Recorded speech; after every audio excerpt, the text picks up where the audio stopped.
Welcome everyone to another episode of the Ableton Music Producer Podcast. This is Dan Giffen. Today we have an amazing guest, my good friend Tobi Hunke.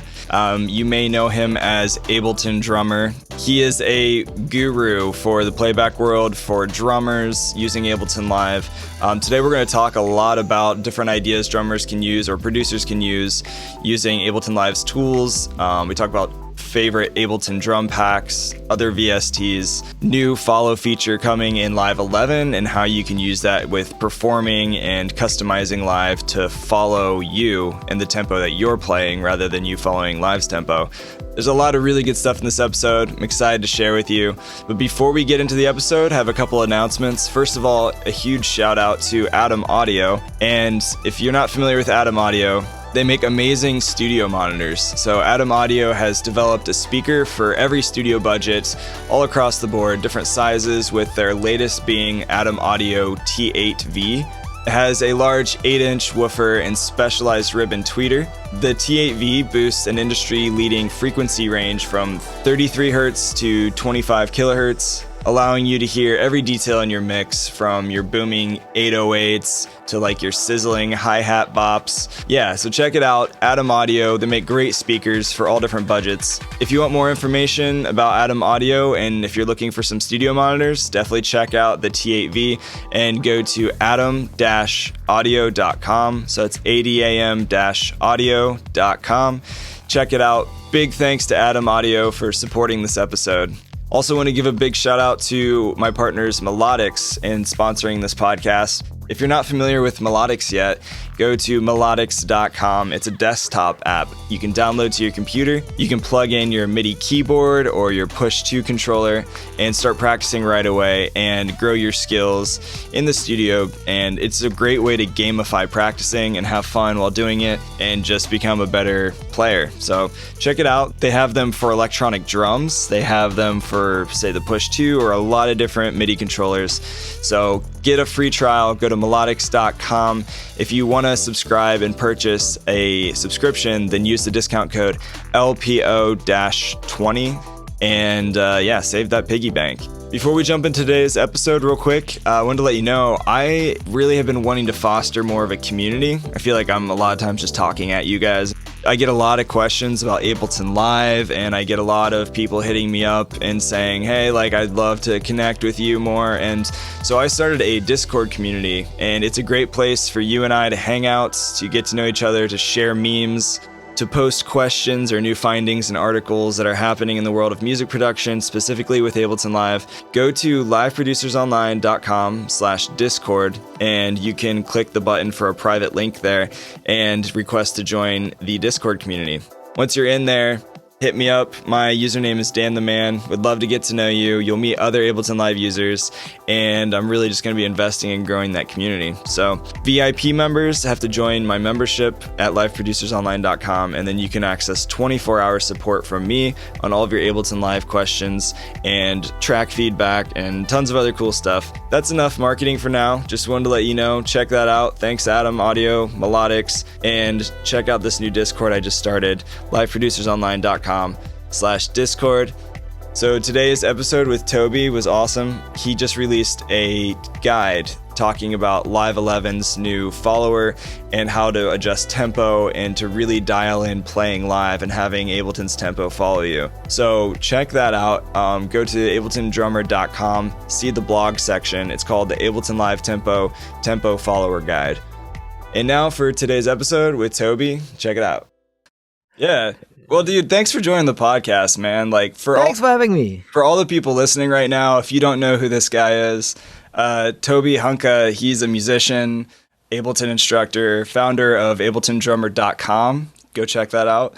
He's created tons of Macs for Live devices, solving technical problems for Ableton Live users like myself, as well as building lots of creative devices for producing. By the way, congrats on your newest one, Melodic Trigger.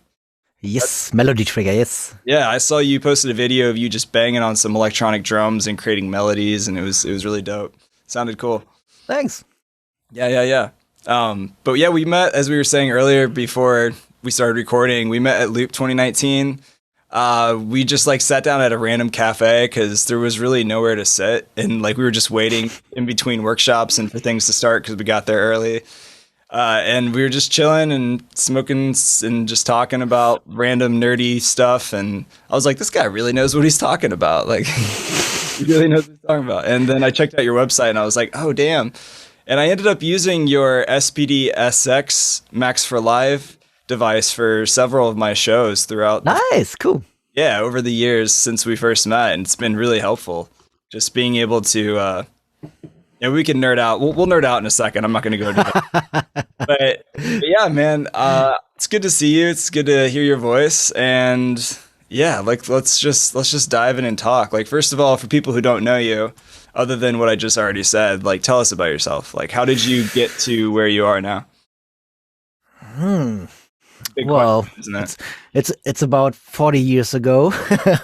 Where should I start? Well, I mean, it's really interesting because like my dad was a trumpet player and a trumpet teacher, so that's how I got into music.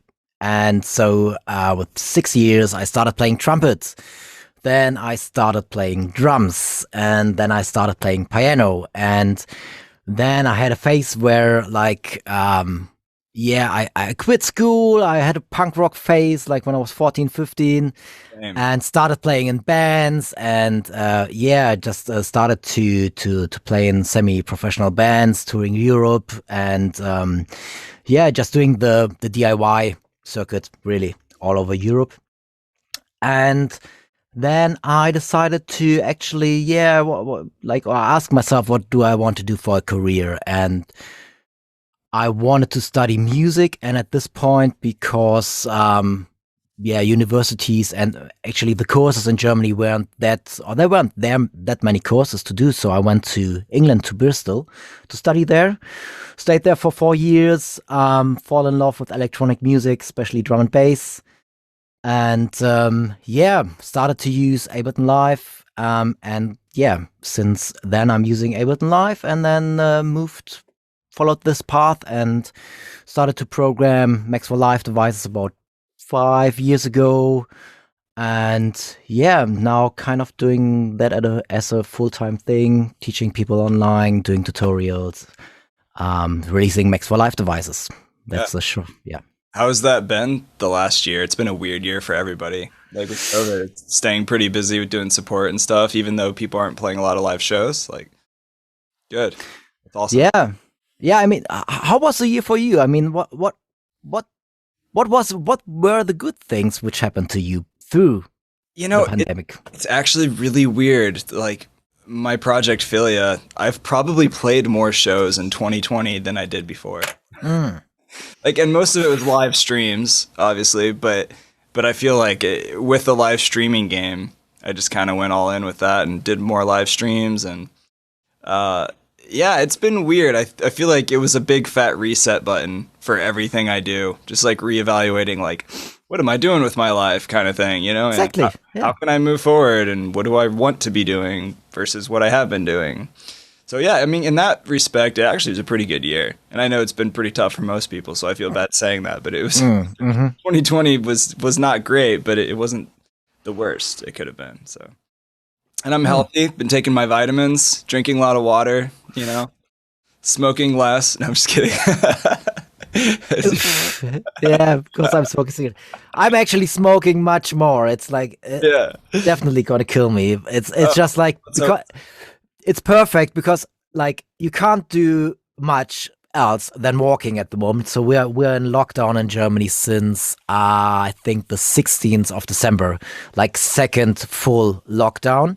Wow. So the schools are sometimes open, sometimes half of the people, but like just all shops which are not like selling food and stuff are closed. So yes, so you're sitting at home, and of course you are doing music, or you're chatting with people online and they have issues like want to get something solved. And I'm just constantly working on Max for Live devices, and I love sitting at the computer drinking some latte macchiato, drinking some espresso with milk, and smoking cigarettes and programming Max for Live. So, yeah. You're actually describing my life in some ways. I drink far too much coffee. And for me, when I was smoking, it was like a nice little break. It's like, hey, I'm going to treat myself for all this hard work. I'm going to step away from the computer, kind of just like reset, come back. Not that I'm advocating that, but I understand like completely. It's and like when you stare at a computer all day and you're doing support, like you got to treat yourself. You got to go out and like, even if it's just doing yoga or just kind of like emptying your brain somehow, however it works for you, you got to take breaks, making music, teaching. Yeah. I went to last year in February. Actually, this time last year, I was at a yoga retreat in Zanzibar in Africa. Amazing. Like I had like yoga twice a day, or I was doing yoga classes twice a day. Nice. And I felt so good. My body felt so right. It was awesome. You know, and still it's a new habit. I should like invest more time and then do more things like that, obviously. So but it's so much stuff is happening, and I mean Ableton Live is coming, the new follow feature, which we will talk later about it. We will. So much stuff. As you said, like you played more shows in 2020 than before, for example. So it's a new it's nice to reset, but it's a really productive year as well. Yeah. Totally. Yeah, no, 100%. And I think now is the best time to be making music, not only because Live 11's coming out, which we're biased and we love, but I think it's definitely a great time for people just to use it as a therapy tool more than anything, right? Because for me, music is therapy. I don't know what I would do without it in some respect. So yeah, for sure, man. Well, let's talk about, like, I know that you have a specific niche with drummers. Like that's your thing. Your website's abletondrummer.com. Everybody go check it out. It's really cool. But for you, I know you kind of started out with some trumpet, which I think is really badass. I would love to learn trumpet. That's like my one instrument I would just love to do. You know, every producer, musician has that one instrument that they don't know how to play, that they're just like, ugh, like I would love to play that. Like for me, that's trumpet. I would always love to play trumpet. I just never got to it.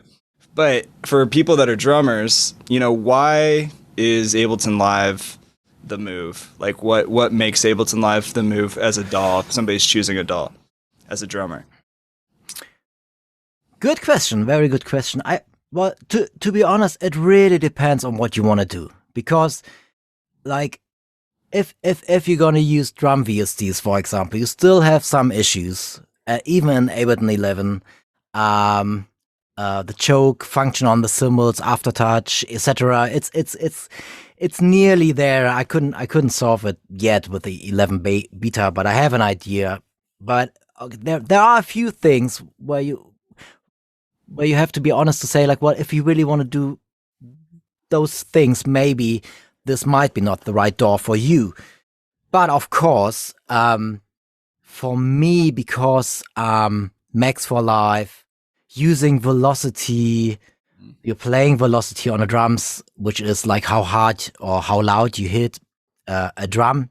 You can use this and set this to a pitch, set this to control your reverb just on this one sound or on a different sound. And obviously it's so, Ableton Live is so accessible. I mean, I was like recording in studios and stuff, and yeah, I was like, the first records were still like on tape machines, obviously, but then I saw Logic, I saw Cubase, etc. And I always wanted to create music with the computer, but it felt too complicated, too overloaded. And Ableton Live is just something where I can do a course with you, like 2 times 2 hours, and you will make your own tune in those 4 hours. Yeah. Obviously, loop-based stuff and etc. But it's just like the whole aspect of the accessibility of Ableton Live and the what you can use it for. You can use it for recording. You can use it for live audio effects, running your live acoustic drums through there, as like New Model Army, for example, are doing this, just to make your acoustic drum sounds a bit more electronic. You can use it as a drum sound module, so you can just plug in your SPDSX or your TD50 or whatever electronic kit you got. You can plug it in and just drag and drop samples into a drum rack, and you're ready to go, you know? And this is like so accessible, so easy to do. And of course, if you want to do more advanced stuff, like I mentioned, or the melody trigger you said, where I'm doing shows, or I developed this device to play melodies with acoustics or with electronic drums. So you're stepping through a melody or through chords, and all the stuff is like doable in one DAW. Mm-hmm. And you don't need to switch for this function or for that function. And that is what I think is so unique. Yeah. Then you have a huge community. You can ask people on the internet. You can ask people like me. You can write people like Dan, you know, to get in touch and to find other people who are doing similar shit like you are doing. Yeah, yeah. And those things are really unique about Ableton Live. Yeah, no, it really is like an instant family member. When I meet somebody who's like using Ableton for years, I'm like, oh, we're friends. Like, I don't even have to talk to them more than that. I'm just like, yeah, we're friends. It's a family community thing you're saying. Yeah, for sure. Well, I know a big part of what you do with Ableton Drummer is building Max for Live, which Ben Casey, who works with Ableton Corporate, he described it to me once as digital duct tape, and I think that's perfect. Ah, nice. Yeah. It just like tapes together things that Ableton Live doesn't natively do on its own. And honestly, that's a rabbit hole that I've like kind of poked my head in a little bit and just tweaked a little things, but like I'm nowhere near on the level that you are by any stretch. So, like with that being said, there's so many more capabilities with Ableton Live on top of everything you just mentioned, such as like adjusting the velocity and the pitch and adjusting MIDI notes. For me, one example of a technical issue I had that needed Max for Live was this SPDSX that I mentioned at the beginning of the episode. You created this really simple device. Basically, I can create a MIDI clip in Ableton Live, and as I was playing with a band, when we changed scenes or we got to that part in arrangement view, that note would trigger MIDI out into my SPDSX, which is just like a drum pad I could beat on with drumsticks. And then the presets in that brain would just automatically change because Ableton Live would tell it to, with the help of your device. And that was a game changer for me. It's so simple, but like it was just a need. And you've created hundreds of that kind of stuff. What would you say are some of like the most common technical problems you've seen from drummers over the years? I think the most people or drummers or people are struggling with is like finding your way around, finding a logic and struggling. I mean, you can think very technically and solve it, but then people don't have a tune finished. Yeah. So I don't know how to put it like in better words, but you can do so much with Ableton Live, and you see like people, oh yeah, I want to do live show, and I wanted to trigger lasers and to trigger lights and to trigger video, and then you know, and it's gonna be awesome, it's gonna be great, it's gonna be huge, you know. And then it's like, yeah, okay, but first of all, you have to write some music, or you have to do some remixes, right? Yeah. You know, you want to do some music, right? The baby, and then and then like all the performance stuff comes on top of it, right? And of course, it's like, you know, depending on what you're gonna do, it's like it's part of the music. It's not like one or the other, but a lot of my clients, especially the drummers who are starting to like, they have this idea of making a huge show with what I just mentioned, lasers, video, and and it's all possible, but it takes you ages. And I mean, the core is music, so you have to compose, you have to produce, right? And so I would say this is like what not only drummers, but like everyone, and you might know this from students. People are coming to you, yeah, I want to be a big DJ. Yeah, I want to be Dead Mouse. Like, no, yeah, there's already one of those. We don't need another one. Yeah, yeah. But no, I hear what you're saying, like as far as like taking baby steps, and I'm sure people want to just jump straight into the technical stuff real quick. It's like, nah, like you need to take a step back. You need to like make some music first, and then we'll talk about next steps. I hear that. But as far as like, what are some common issues like that? You have this group, you've built a community on Facebook. Like I just mentioned, one problem I had as far as changing presets in the brain of hardware. What are some other like really common things, I guess, that like just pop up, just random things that you might see regularly in that community? I think common things are like understanding what is a MIDI note pitch. Yeah, I mean, for people listening right now, there's probably a lot of new listeners, a lot of newbies out there. Like, how would you describe that like to them? Yeah, I mean, I like then to point at my e-piano, which is just next to me here, and just said, okay, let's take this note, and just imagine this e-piano is talking to the computer, and they speak the same language, and this language is called MIDI. And so, what if I'm pressing this note? The e-piano is saying to the computer, "Hello, I'm note G1, and I'm playing this loud." And now I stop. Yeah, and that loudness would be the velocity. Exactly. 0 to 127. So you have that many, parameters that you can play with within 128. Yeah, definitely. Yes. And it's just one example, because people are used to, like, especially electronic drummers. They're buying an electronic drum kit and they plug in the headphones. They got the presets. They might have some audio effects, and that's it.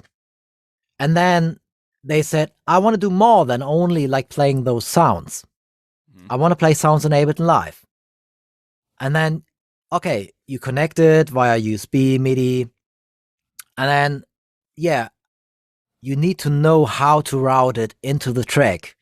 Like, how do you make a MIDI connection and how do you route the MIDI connection? And then once that's done, you're playing your kick drum, but you're getting a crash cymbal. So and then you're like, whoa, why am I getting a crash cymbal? Because I'm playing a kick drum. And then this is where you need to understand, like, okay, why is my kick drum triggering a crash sample? Yep, been there. Been there a few times. Yeah, exactly. Yeah, we've all been there. Yeah. Yeah, totally. And so what I try to do, just to give you the full picture, this, like, not at this point, I'm coming in and saying, like, well, actually, okay, here's a Max for Live device. You just locate the crash sample in your drum rack, and then you press on S for sync on this MIDI note or this drum rack slot in my device, and then you play your kick drum. You just kick your kick drum, and the MIDI note is being detected automatically. So it's like trying to just like translate stuff, giving a nicer user interface to help people to get there faster without like understanding everything of MIDI note pitch, just with one device, which is a drum rack tuner, it's called. You just played with that. I love that thing. The thing's really cool. No, and that's perfect for people who play electronic drum sets too, because and you could explain this better than I could, I'm sure, but if I'm hitting my crash cymbal, there's multiple zones on that crash cymbal that are sending multiple MIDI messages into my drum rack if I'm trying to trigger my samples in Ableton Live playing an electronic drum set. And that can get really weird. And so I used to basically copy and paste the same sound into these multiple little slots in the drum rack, which was kind of a pain in the ass just to do that over and over for each individual drum. But that your device you were just describing would solve that, right? Yeah, I mean, you can just create a preset there, save it, and you're done, and it's similar like the SPDSX changing kits, which is just one simple message from Ableton Live to the SPDSX, and it can be sent natively by starting a clip in Ableton Live and setting this clip to send a program change. So nice. you can't change, like you have to have, like for each program change, you always have to start a new clip. So my device is more flexible than that. But in the end, I just gave people a device which has the UI of the SPDSX, has the same plus and minus buttons, you know? So it's easier to understand, it's easier to connect. And it's really, sometimes it's just simplifying stuff. Yeah. And sometimes it's, of course, making connections and using this digital duct tape. Yeah. You're just handing a roll of tape to everybody out there, and they're loving you for it. Yeah, it's good. Saving the world one piece of tape at a time. Yeah. So what are some other like fun, creative Max for Live devices that are more popular that you've made? Like real quick, maybe we can just shout a couple of those out real fast. Yeah, I mean, it's definitely the melody trigger was a big one now, and this is really like, I mean, opening up the possibilities to use, for example, using your kick and your snare drum. I use acoustic drums at the moment quite a lot, and I got like electronic drum triggers on there. They're going into a drum module, and this drum module is sending MIDI notes to Ableton Live. Sorry, what kind of triggers and drum module are you using? Just curious. I'm using the older Roland RT series. Nice. They were great, and because they're not the newest, they go quite cheap on eBay, so I can highly advise to use them still. Yeah, I have those too. I love them. And then I'm using, at the last show, I started to use the eDrumin interface. It's just a trigger to MIDI interface. It's got no sounds, and it's really small. There are two versions of it. One comes like with 4 inputs, and the bigger one, I believe, got 10 inputs. Oh, that's and it got a foot switch as well, and it's all editable. It comes with an editor nice. on your Mac or PC or on your iOS device. Awesome. Check that out. It's great, and it's like it goes for like 150, 160 US, you know, and it's like it's so much cheaper than buying like a Roland full drum brain. Yes. Yeah, that's great. That's great. So and it's more once I've been gonna be able to travel again. It's like the size of a cigarettes box. So and it got all you need. Plus, it got this amazing editor where you actually see the spikes, and you have a nice velocity curve editor, etc. So it's a nice thing to use. Yeah. So I was using that on my last show I did with the melody trigger device, and the melody trigger is actually getting those MIDI notes from my drum kit, and then I can, for example, play with the bass and the kick, play a bass line. And just each hit or each kick will go to the next step of the sequence and trigger that note. And I can like change this note to using the live velocity I'm playing, or using jumping back, jumping forward, jumping somewhere random if I just want to play in a scale. And then I hit a different pad, and then it goes to the next part or to the next chord. And so I get like mainly playing melodies on my hi-hats. I use 2 hi-hats. And having a pad to just switch parts, and I'm completely playing without no metronome. I'm completely like can make the music breathe and just go with the flow. And sometimes I play the stuff like more dubby, or sometimes a bit faster. It really depends. Yeah, that's super cool. Well, and here's my other question, kind of following up with that. My camera froze. Hold on one second. Yes. Okay. Here we are. Anyway, so with that question, have you played with follow much? Speaking of making the music kind of follow with what you're playing without having a metronome on, just like an automated tempo change with the rhythm of what you're doing.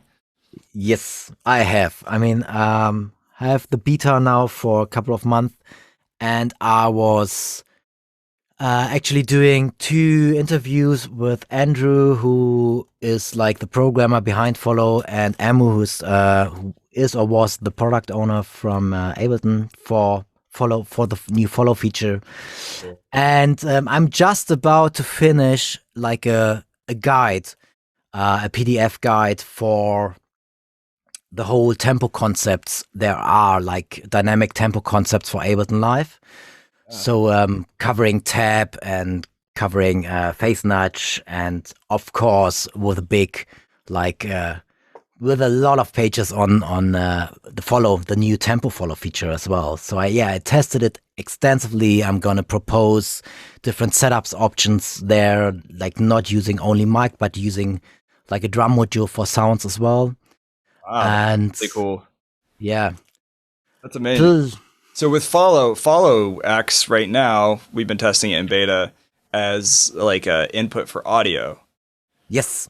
So for MIDI, my question is like, what would that look like necessarily? Well, I was thinking about different concepts here, and obviously, I mean, Follow Tempo now is built for audio signal, right. So you need to feed Ableton Live an audio signal. Right. So I was thinking, well, actually, if you're playing in a band where you don't bring an external sound card to feed into Ableton Live as a drummer, you have to bring a sound card, you have to bring another mic and another mic stand, which is, if you want to use this feature, is not that much to ask for, but still, you know. If you're playing an SPDS-X, anyways, you already have like an external sound card there, because the SPDS-X can work as a sound card. Audio out from the SPDS-X, yeah. Exactly. You can just use it as an audio in Ableton Live. Mm-hmm. So that would be the first advantage if you're using an SPDS-X, for example, anyways. So the second thing here is, and I talked to a few drummers who are using or doing the playback operations from their drums for the bands as well.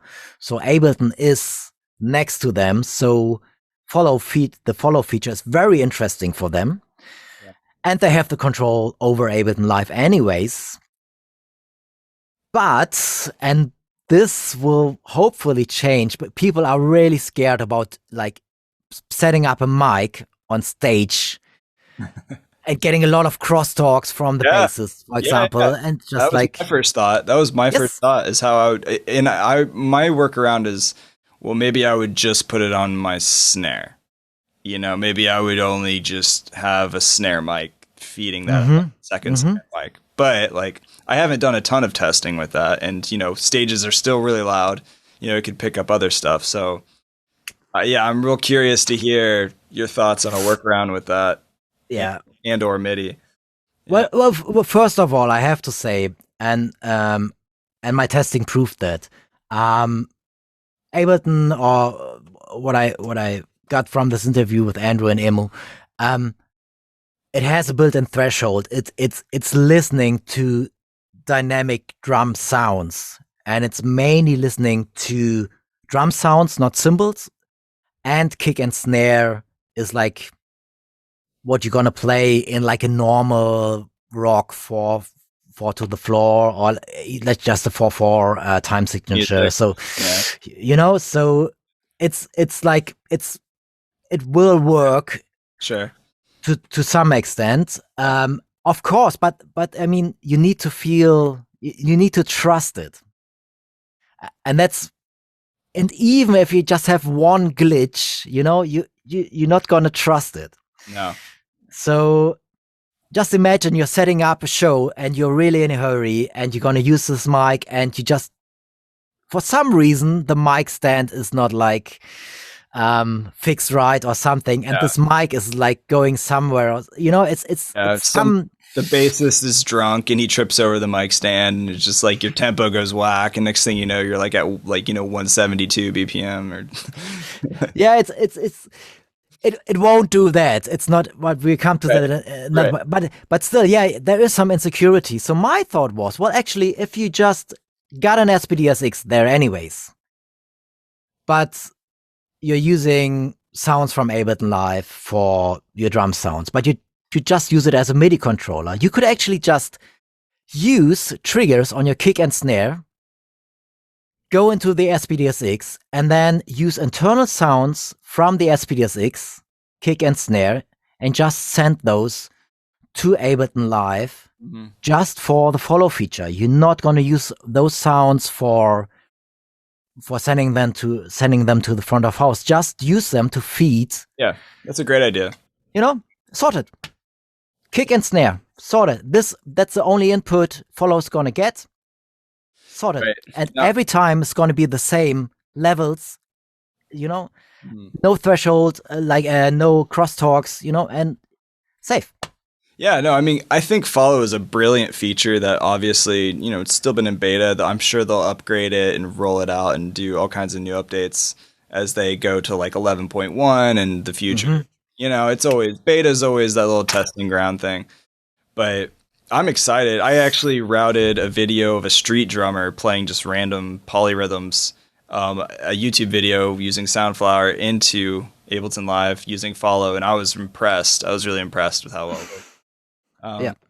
Well, speaking of like rhythms and drum things, like even the last week, I have done a couple workshops where a lot of students are like, how can I make my drums feel less robotic? Like some robot is just like, you're drawing maybe with your draw tool, like in the grid, and it's like straight beats locked into the grid. And I find that a lot of the production and things I do with my rhythms, I'm having to work a little extra to make it sound less like a robot, less like this programmed beat. So like, what are a couple tips and tricks you would give to somebody as far as doing that?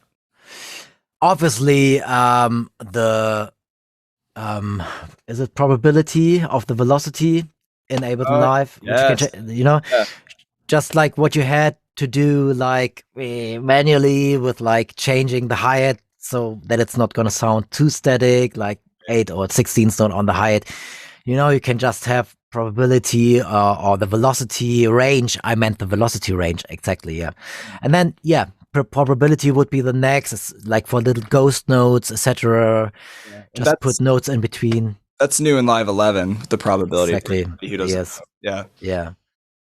So obviously this is stuff. And then, don't quantize too much. Just Yeah.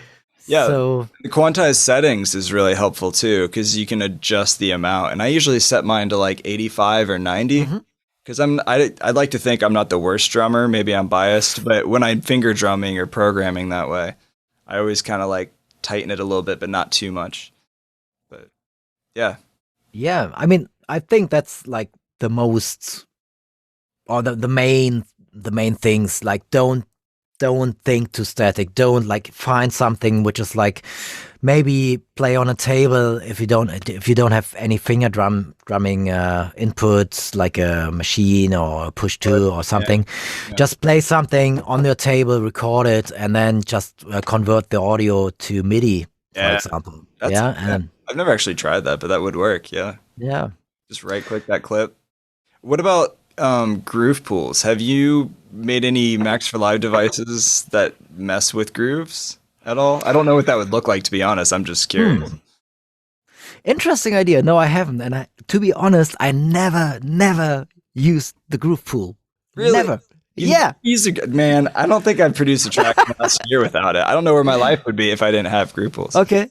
But tell me, like, how do you use it? Like, give me one example, please. I love the MPC. So usually I'll program a beat and I have like 4 or 5 of my favorite grooves saved, which I feel like I may have to pull up now and shout it out. But I love just assigning it to my rhythmic stuff. I don't really assign it to a lot of my melodic clips, especially for audio, because I find sometimes the audio with the transients, it gets a little weird sometimes.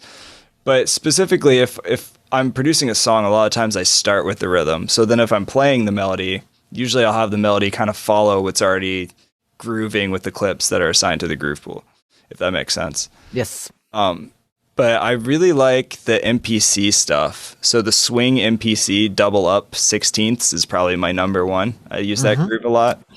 And with Live 11, people actually know grooves exist now, because before that, it was like tucked away in this secret archive of the core library. And you'd be like groove pool to people who used Ableton Live for years, and like, what's a groove pool? Like, now it's like in your face. So I'm glad they did that for people that use it. Yeah, that's usually what I use it for, man. Nothing really crazy special. Just assigning it to like my tambourine and my drum rack clips, and let it kind of have a tight groove. Yeah. It just might be that like because like when I make a beat, I put it in myself and then I do some little quantization here and there. But it's like, you know, if I wanted to swing, I just play it swing. It's just like it's just my concept of like how, or my way of doing stuff, I think. Yeah. Well, that's the beautiful thing about like what we do and just making music is there's no right and wrong, really. It's like, you know, you might do something completely different than me, but we might still get results we love. And that's really all that matters in the end of the day, right? As long as we're having fun doing it. But yeah, no, that's good to talk about. So have you finished much music in the 2020 or during the lockdown? Did it? I have, actually. The last song I released was actually started out as a joke. Like, it was a Hotline Bling by Drake. I don't know if you've ever heard that song. Yes. Yeah. Like, literally, I was just a little tipsy in the studio with one of my friends, and I was like, we should totally remix that, because it just came on, like, randomly. I don't even know how. It was, like, on YouTube or something, just started playing. I was like, man, we should totally, like, sample that and remix it, bring it back. You know, I'm not even a big Drake fan, to be honest, but I thought it was hilarious. And then we started playing with it, and I was like, this actually is kind of a banger. Like, nice. Yeah. What about you? Well, I have to say, if there wouldn't have been a pandemic, I probably wouldn't have finished the Melody Trigger device, and I wouldn't have played the gig I played in December, which was a live streaming gig. Because I never found the time to, or I never took the time to say like, well, I want to do the set where I play only acoustic drums, triggering everything. That looks awesome too. Where was that live stream, and who was it for? That's a small bar, cafe I'm involved in. We do shows, and it's like a collective run pub. Awesome. We're a corporation, and we don't get paid there to do shit, but it's just like we love the place. You know, I'm living in a small student town, and so if you want nice shows, you have to do it yourself. Yeah. So and this place obviously is suffering because of lockdown, and so we decided to do lots of live streaming, like DJ stuff, but shows as well. Awesome. And after a few months of like being in like one of the person who was mainly in charge for the technical side of things for the live streaming, I was kind of like, I want to do something else, and then was like, well, maybe I should play a show. Maybe I should play and I would love to see that. I know I'm not the only one. Yeah. And so, and this was how I was actually, why not do it now and just take 2.5 months and write a whole set and play this gig. So so that's how this gig in December happened, and it wouldn't have happened like under normal-ish circumstances. So was that Melodic Trigger promo video you have on your site, was that actual part of the performance, or was that like a separate video you made to promote it? I put one song so far. I put up one song, but the whole show is up on Facebook, not on my Facebook, but on the club's Facebook. And I wanted to release like every week. I wanted to release one video. But Google shut me out. Google shut you out? What? Yeah. What does that mean? Well, I have a little I can't access my email at the moment issue. Okay. Which was produced this problem in communication between us over like the last days. So I hope I remember to write you. Like actually, well, I didn't know if you wrote me.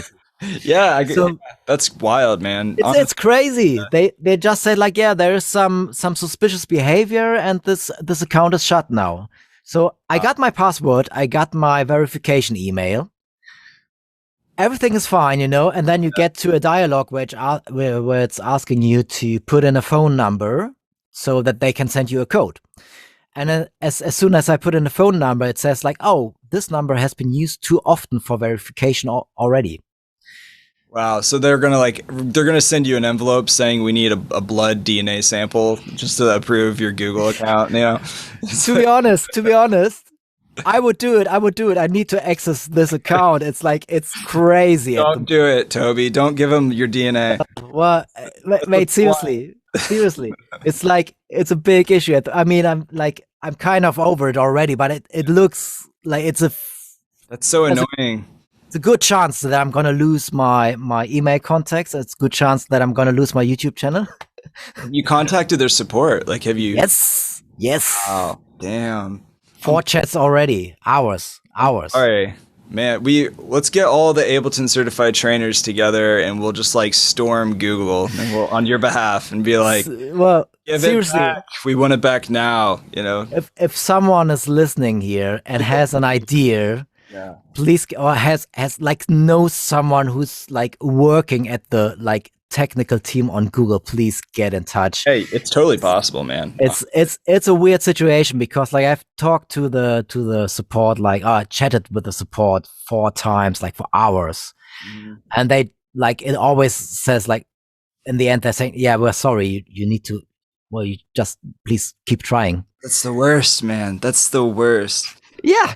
You put so much time and energy in building your business, and they're like, well, we're just going to take away your email now. And sorry. Yeah, not really. We're going to stick it to the man. If anybody listening right now has any connects with Google or knows what to do, go to abletondrummer.com, click the contact button, help this guy out. That's what we're here for. That's what we do. Yes, please. So we talked about follow. We talked about some nerdy drumming Max for Live stuff, which I love. Let's just do a little shootout. I'm going to ask you a couple different genre category questions about hardware. So let's talk about some hardware. So finger drumming. If you can only own one controller for finger drumming as a drummer, push 2. Push 2. Yep. Same. To be honest, I don't have like a lot of experience with others. So it's just what I got, and it works fine for me. And if I do a recording and someone just needs like some drum sounds on there, you know, I just switch on the push 2 and just put it in, and it usually does the job. So I 100% agree. I was graduating from my Ableton class in Dubspot when the Push 1 came out, which was very exciting at the time. Push 2 is a whole different controller. It's way better. In my opinion. But I always tell people, in my experience, it's so much easier to learn Ableton Live software before you learn the Push 2 hardware, because they're married to each other. So, but as far as an electronic drum kit, which is more in your ballpark, like, what's your favorite electric kit? My favorite, well, because I'm so much into playing hybrid at the moment, so you know, and like the really, really hot shit is like Roland TD50 27kV stuff, which is like really advanced. Like it's scary.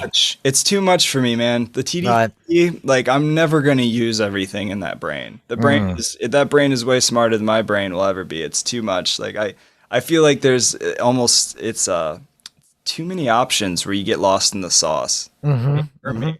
And it's cool. I think it's cool for people want to use that as a standalone, you know, like they're not working with a DAW.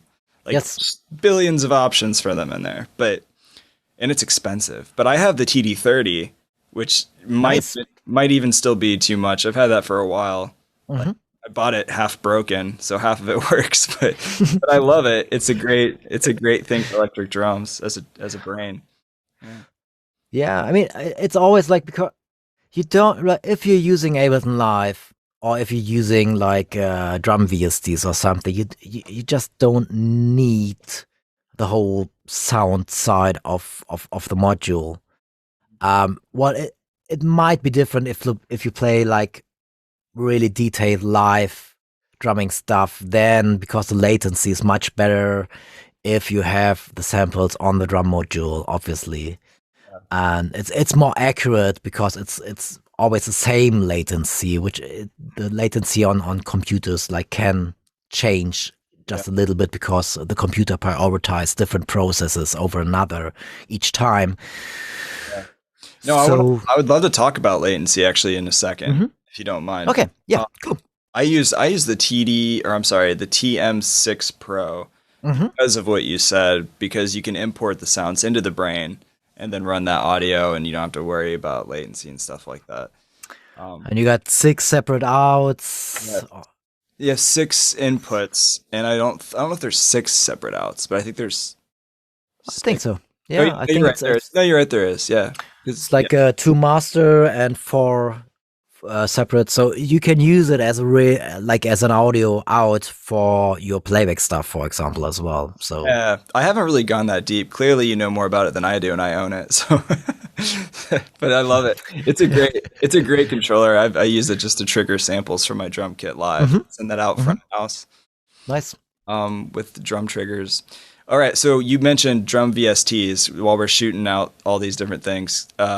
Next category, what's your favorite drum VST? Let me be brutally honest. I don't use any for my own stuff. Yeah, I just use Ableton Live. Yeah, I know. Addictive Drummer is really popular. I've kind of sort of used it for like a day. It was all right. I wasn't a huge fan of the interface, but I know a lot of people love that. Battery is another one by Native Instruments. I don't know if you played much with that. I have a little, but once again, the interface, I just didn't fall in love with it. Okay. Did you try Superior Drummer? I haven't, but I know a lot of people love that too. Yeah. There are a lot out there, and yeah, I really can't say. I mean, because I just don't use those actually. So that's totally cool. That goes back to what we were saying. If you get the results you want, like why go into all these other toys? Yeah. I mean, there are some really nice library drum sounds in Ableton Live which are multi-mic'd. So you can actually access the different so the snare drum is recorded with 3 different mics, and you have access over each mic. And a lot of people don't know this. They are available in the stock library in Ableton Live. What's that called? It's I have to check. I did an article a few years ago for the Digital Drummer magazine, and there is a list somewhere which of those are like multi-mic'd kits, and I think they are it's a pack. I'm doing a little quick Google thing right now. Yeah. Drum machines? It's not drum machines, is it? No. Back in Ableton Live, the Ableton drum machines was kind of popular. Mic pack. I think it's just Session Drums multi-mic. Yes, that's it. Yeah, the Ableton Live Packs. Okay. It's multi-mic. It's actually, you have to buy it. Okay, I didn't know that. $79 US. It has 301 presets. 12 gigs of sounds. Yeah. Rock drums is kind of the genre. Yeah, that's cool. It sounds good though. Like you love the way it sounds. Yeah. I mean how, like, as we were just talking about drum VSTs, and at every VST you were saying like, yeah, I wasn't too keen with the user interface. Right. You know, so it's a lot of the things like about the software is like, do you feel comfortable in this environment there? Do you find what you're looking for?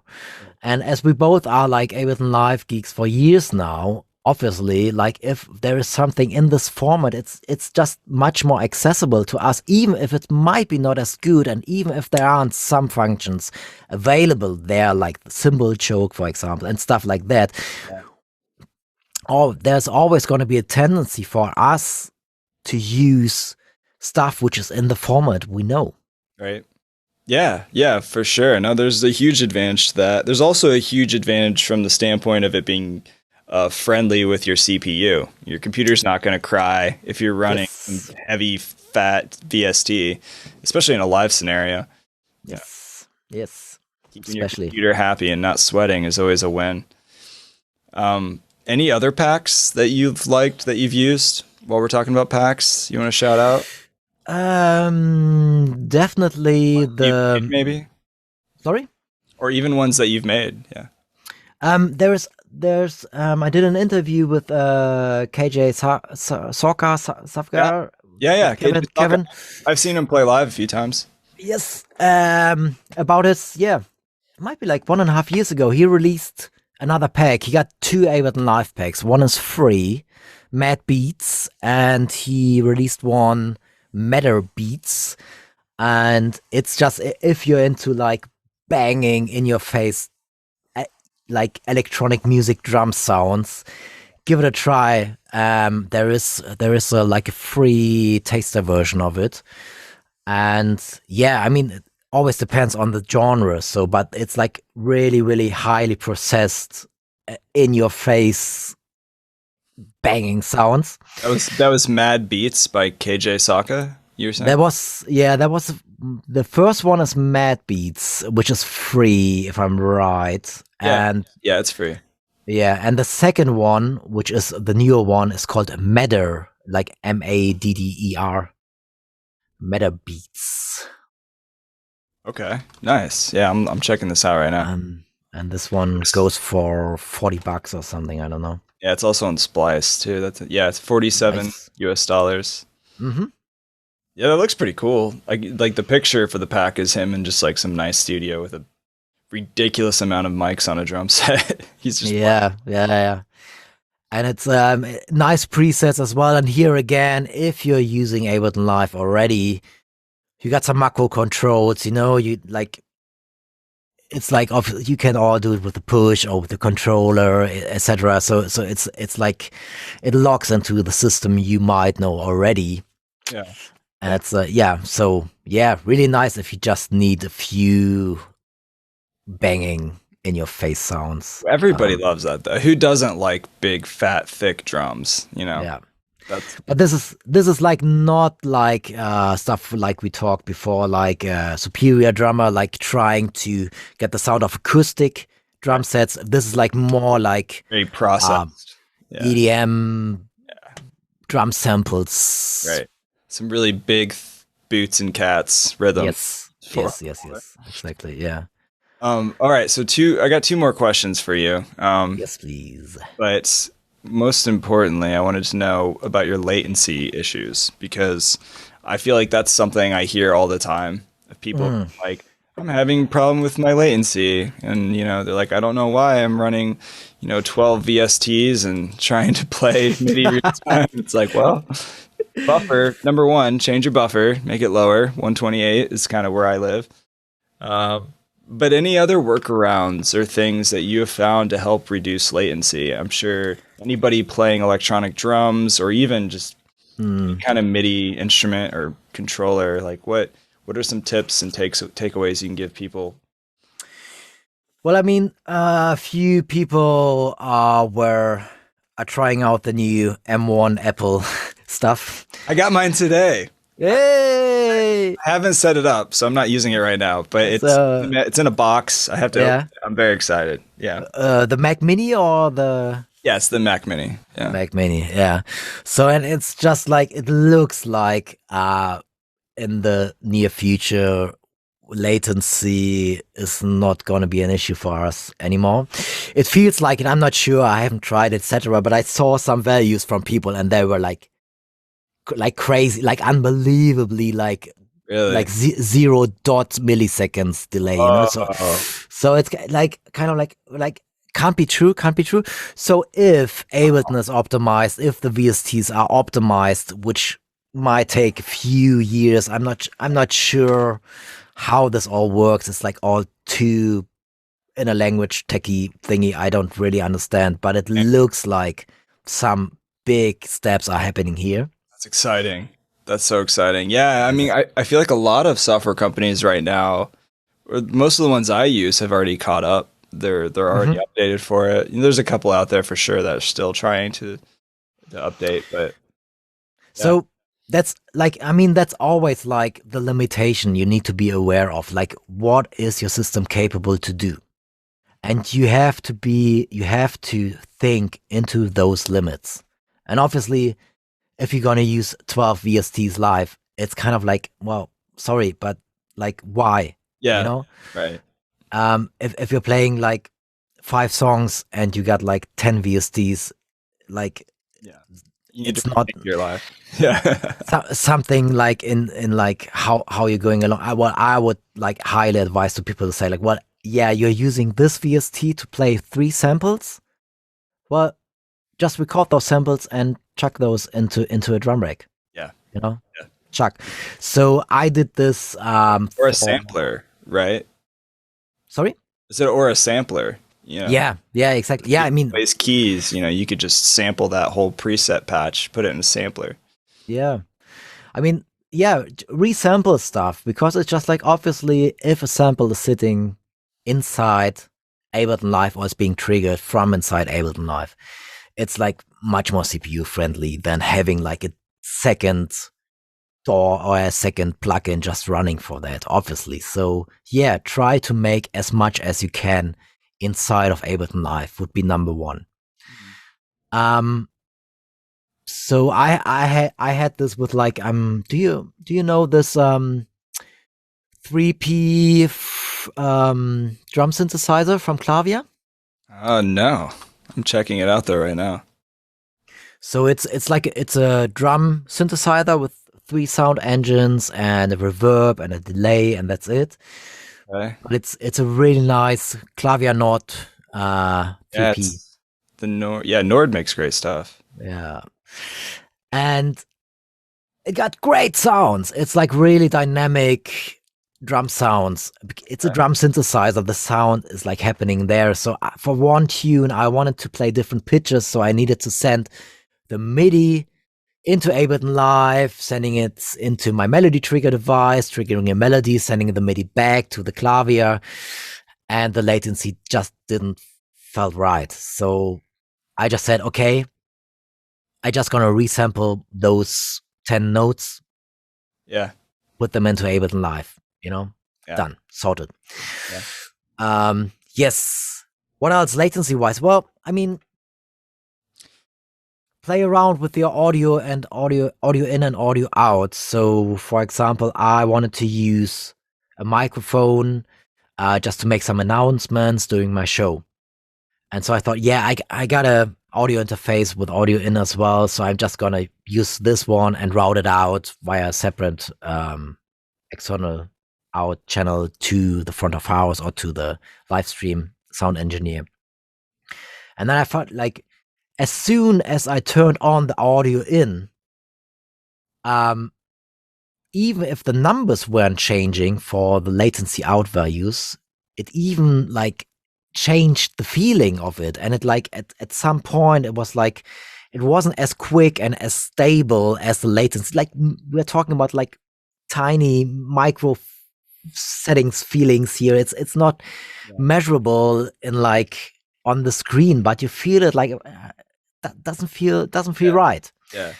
So yeah, just don't use an audio in then.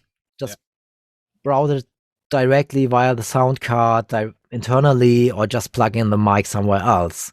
Sorted, just don't use what you don't need. Right. Yeah, you could just bypass the DAW really and monitor that way. Yeah. I've done the same thing with my UAD Apollo many times, and creating like even a virtual out or something for that. Yeah, man, that's great. That's good advice. That's for sure good advice. Well, I have actually another question. So the other big question I wanted to ask is, in what ways do you think MIDI 2.0 might change some of the drumming experience? It's a huge question, and I honestly, it's a huge question. I don't know, honestly. Yeah, I don't know either. I tried. I tried twice to find out like what is actually happening in MIDI 2.0. And so far, what I understood was like one thing is controllers or hardware should be able to send a profile of itself to the other thing, which it is connected to. So maybe that means like the TD30 you are playing could send an info to Ableton Live saying like, well, when I'm playing a kick drum, I'm on C1. Yeah. Yeah. For example, so which is like the general MIDI standard anyways, but things change here quite often. So just like things like that. So if you plug in a cable into your kick trigger inputs, then this like gets told to the other thing which is connected to the sound engine maybe. So I'm just guessing here. I can't say. I think this is more about MIDI controllers, which are like, don't know, like a launchpad or something, So the knobs there is like MIDI script, like they gonna be like locked into the thing they gonna control better. Definitely. Yeah, I did a really interesting podcast episode with Brett Porter, who's one of the lead developers for Midi 2.0. I don't know if you've ever talked to him or met him. You should hit him up if you ever had questions about Midi 2.0. Cool. He's a brilliant guy and honestly blew my mind with a lot of stuff. But that was episode 66 for anybody listening. Okay. I'm going to check it out. Definitely. Super nice guy. Really, really helpful. But yeah, he talked about, like as you were saying, there's a whole new protocol of languages that didn't exist before that now can make things talk to each other in a new consistent way and have things, more messages, make more things happen with like one cable than before. Wild. And I don't know if you have talked with him about it, but isn't it supposed to like, because now it's like, let's say limited to like decimal numbers from 0 to 127. Yeah. So it would be nice to have the float numbers in there as well, for example, for velocity. So you get my point? Yeah, I think it is. I think cool. It is a big part of it. And I can't say more than that because I don't know. But yes, from what I was talking to him, instead of 0 to 127, that's like expanded. I forget the number he said. It was like thousands or something like that. It was perfect. It was a huge resolution change for sure. Yeah, cool. I think it was even more than that. It was a lot more than that. But so obviously if that's going to be implemented, then obviously your playing velocity is not going to be scaled to 127 values. Yeah. It's going to be scaled to whatever. Yeah. For an electric drummer, you talk about the sensitivity. That's a whole new world. It's beautiful. Yes. Probably a lot more like playing an actual real acoustic timbred drum. Well, and that's the other thing. One thing I ran into when I first plugged in my electric drum set, and I was just using MIDI, so I was just triggering samples in the drum rack. One thing I ran into is like, oh wow, every time I hit, it's going to be a volume of 0 to 127, but the timbre of the sample that I'm using is always the same. So there's not that expressivity as far as like, if I hit a snare drum real quiet, the actual tone of the drum is going to be way different than if I hit that exact same spot on the same drum twice as loud. It's going to have a different sound altogether. And if you're using just say that a snare drum that was produced and it has that sound and you're only playing the volume of it in a drum rack, that's I think one reason a lot of people really gravitate to using like addictive drummer like VSTs and stuff, because they've sampled all the in-betweens by hitting the drum real quiet and then real loud, and then that you can change the timbre of the sound by every time it hits with velocity. Yeah, but just to let you know, like if you look into the session drum pack, you have multi-layered drum samples there as well. So it's like, and then going back to your example, if you're playing the TM6 Pro, it's not multi-layered, So it depends on what kind of feeling you are looking for, and it doesn't always mean, like, especially if you play EDM stuff, you don't want multi-layered stuff. You want like in your face snare hits, consistent hit. Yeah, exactly. That's true. So it always depends, obviously.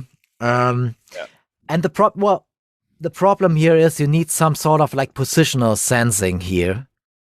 And if you want to like get the different timbre from the drum, or from like a different drum sound, if like you would play as an acoustic drummer, to really get different sounds from the drum, not only in loudness and velocity, but in like pitch ish sounds. So, and this, I mean, sensory percussion is really good Yes. for that. Glad you said Um, that. I played for Gearfest. They had a demo kit that they set up, and I played on it for like 20 minutes, and I loved mm, it.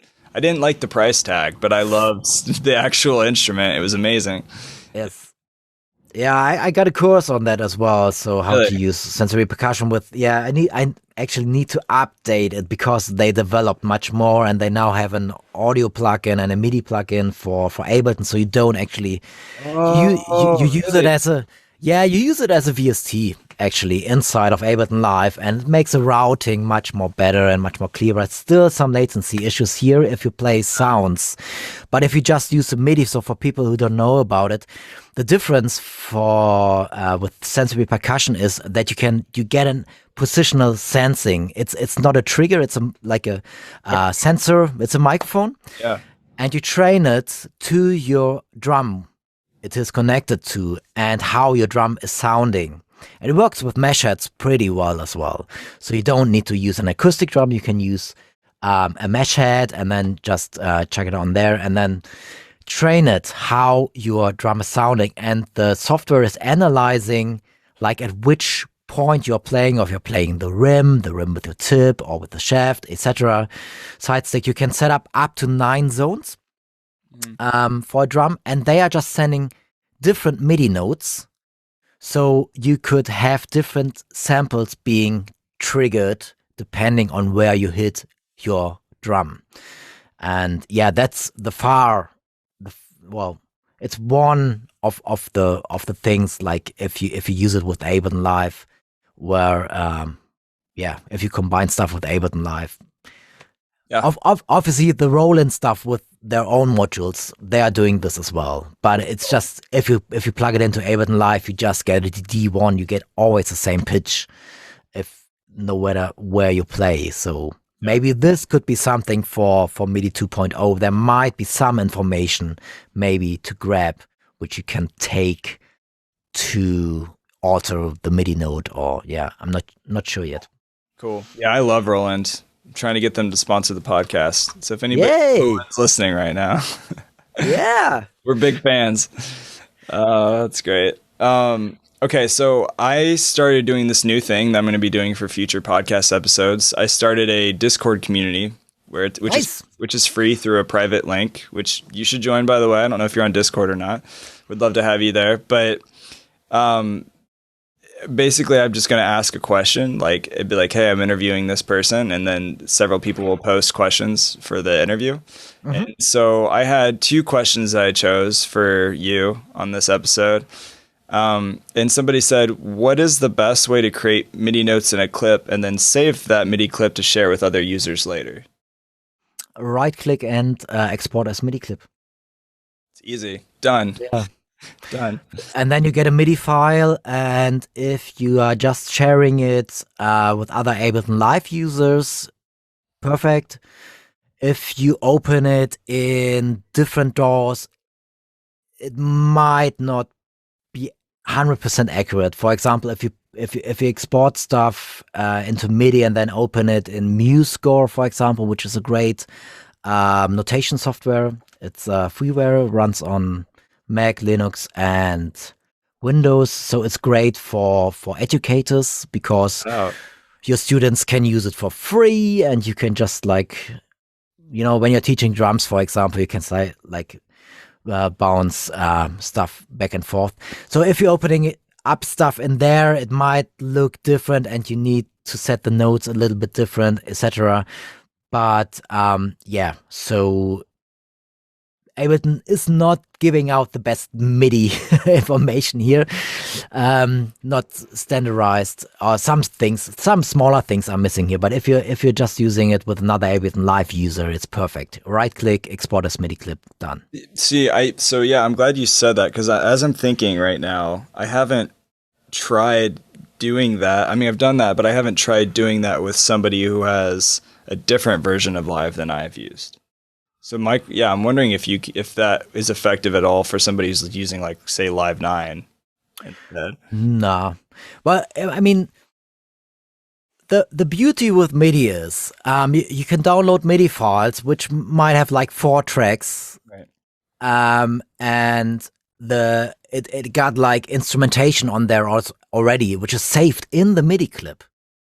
So you're just opening up this one MIDI file, and it has 4 different voices in there with 4 different MIDI clips. So, and in Ableton Live, they will be shown the names of like the different instruments, let's say drums, violin, trumpet, piano. It would say those names in there. But if you export it, it doesn't show the names, or it doesn't like you can only export it as one MIDI clip and not like as like 4 voices. Or I maybe haven't found the right way. I wasn't looking for it, but this is always the problem if you do stuff with MIDI in Ableton Live and then open it somewhere else. Right. Sometimes you don't, or you get more information from other DAWs and from other softwares. Yeah, no, that's a good answer. That's good to know. So the other person asked about overcoming latency when playing MIDI drums in a drum rack. We basically already talked about that. I don't know if there's anything else you want to say. I mean, obviously, it's like maybe to mention it for people who haven't looked into this. Obviously, play around with your buffer size. Yeah. I mean, that's like for us, it's obvious, but like you want to have a different buffer size when you're playing live than when you are producing, for example. And the best way to understand this and to set this right, just open the help view in Ableton Live, and then you get all the tutorials about like basic stuff in Ableton Live. And there is one section which is called Audio I/O for in and out, if I recall that right. And it's like a 8-step tutorial to walk you through finding the best presets to adjust the buffer size, etc., for the stuff you're using. Yeah. Just do this, and then you get a better picture of like what your system can do and what it can't do. Right. Yeah, and Ableton's website has a lot of info about this stuff too, and their manuals as well. Mm-hmm. They're really helpful. For sure, man. Well, I want to respect your time. It's so good seeing you, man. Hanging out. It's been far too long. We should definitely do this again. Is there anything else that you wanted to say? And if not, then tell us how we can stay connected with you in the future. Yeah. Well, obviously, Ableton 11 will come out soon. It might be out when you're going to post this. And as I mentioned earlier, very shortly after we post this, yeah. Okay. Yeah. So, the new follow feature and the new tempo stuff, or the tempo guide I'm working on. I developed about 7 Max for Live devices, which will let you do things in tempo connected stuff, which you aren't able to do now. Just to give you one example, you have the tap function in Ableton Live. So if you want to change the tempo and you want to tap it in, the problem with the tap function in Ableton Live is as soon as you click it, it will jump somewhere weird, crazy. Yeah. So I developed a device where you can just tap first. You can even switch on a flashing light so you can monitor the tempo you are tapping, and then you can set up a second pad to fire that tempo.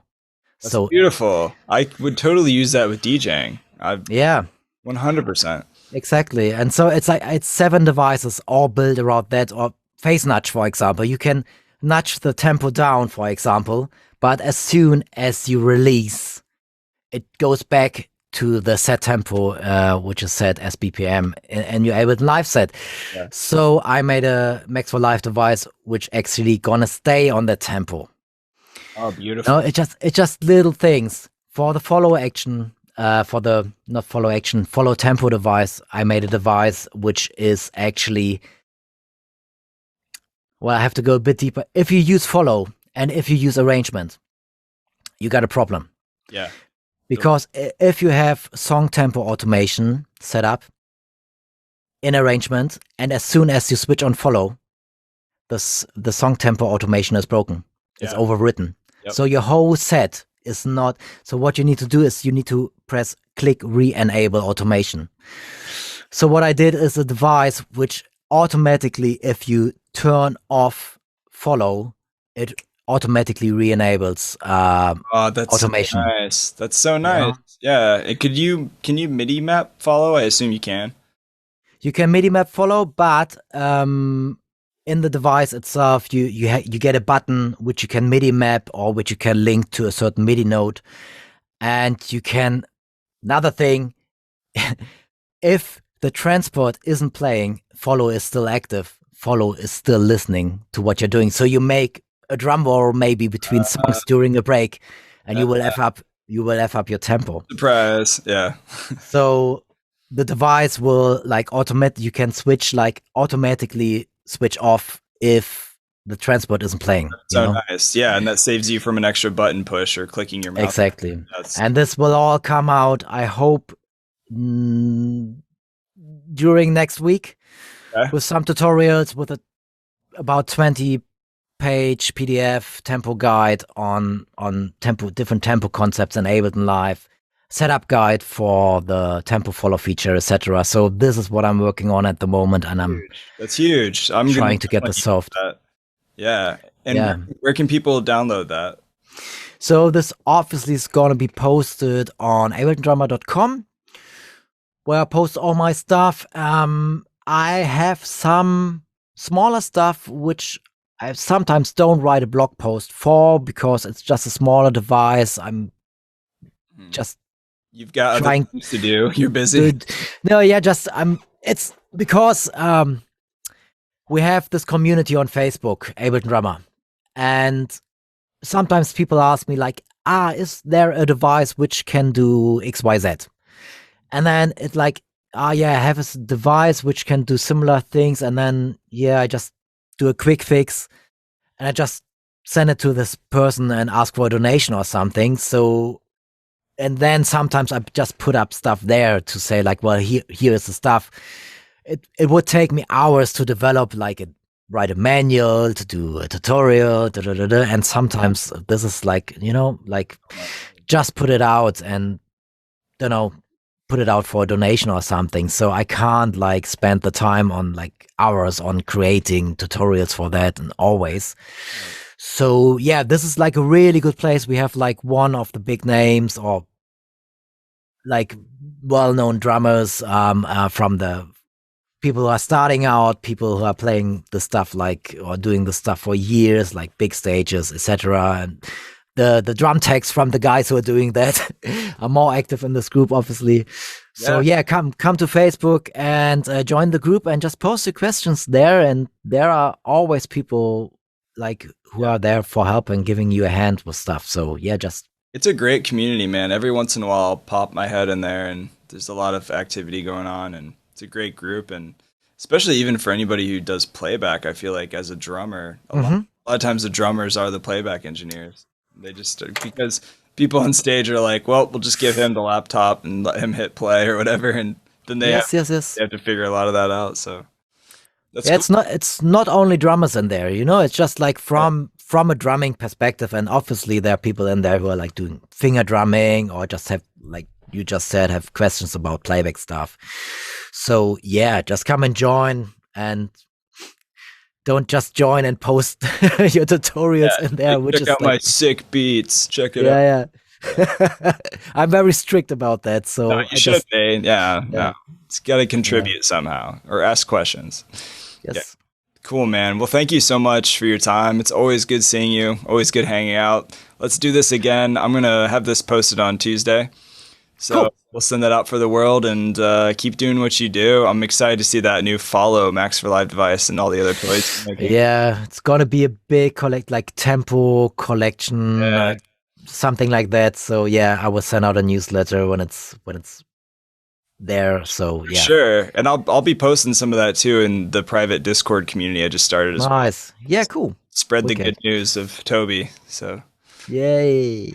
Thank you, man. Thanks for doing that. Always, man. It's always good seeing you. Good hang, for sure. I'll talk to you later. Enjoy the rest of your week, and I'll give you a heads up when this is out into the world. Perfect. Yeah, I'll obviously share that. Yeah, Dan, keep it up. Dude, thanks, Great man. talking to You too. I'll see you later.